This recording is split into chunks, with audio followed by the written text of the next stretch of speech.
Hey there everyone, this is Ray Carcillo for Classic Game Room, and I hesitantly admit that I've never been a huge fan of World War II or other historically based games.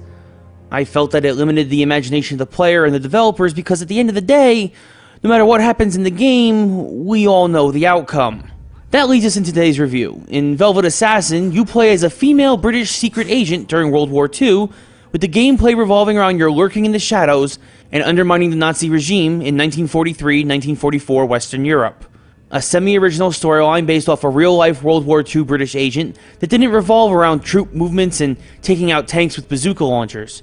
It deals with the grittier, darker side of war, sneaking cyanide capsules to capture double agents, infiltrating enemy strongholds and single-handedly sabotaging their oil lines or railways, and assassinating high-ranking officials in the middle of the night and having to escape undetected.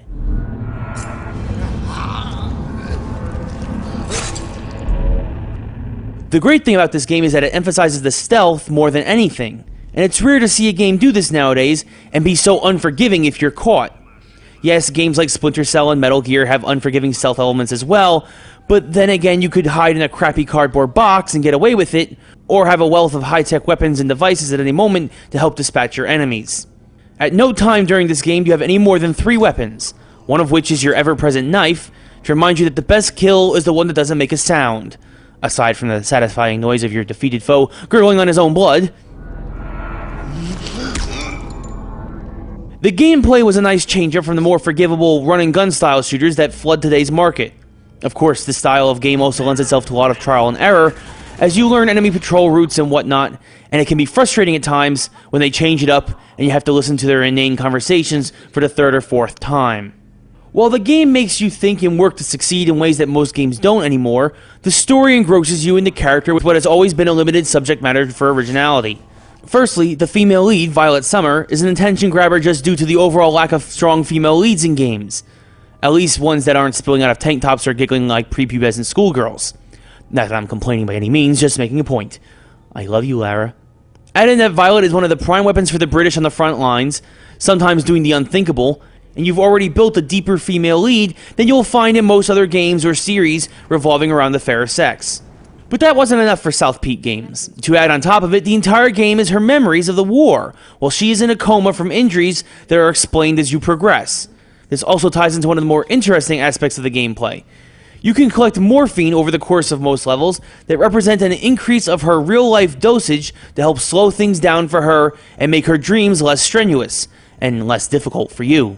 Along with the great gameplay and plot, the game is graphically beautiful. From lurking in the shadows of ancient European cathedrals to trudging through the sewers of French ghettos, the visuals are simply superb.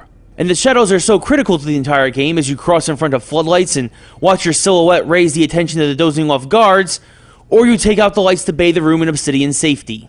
Include a haunting soundtrack where you can actually feel your blood begin to race from the tension as if you were in the shoes of the heroine herself, and you know that the wrong move could alert the enemy to your position and almost definitely forfeit your life.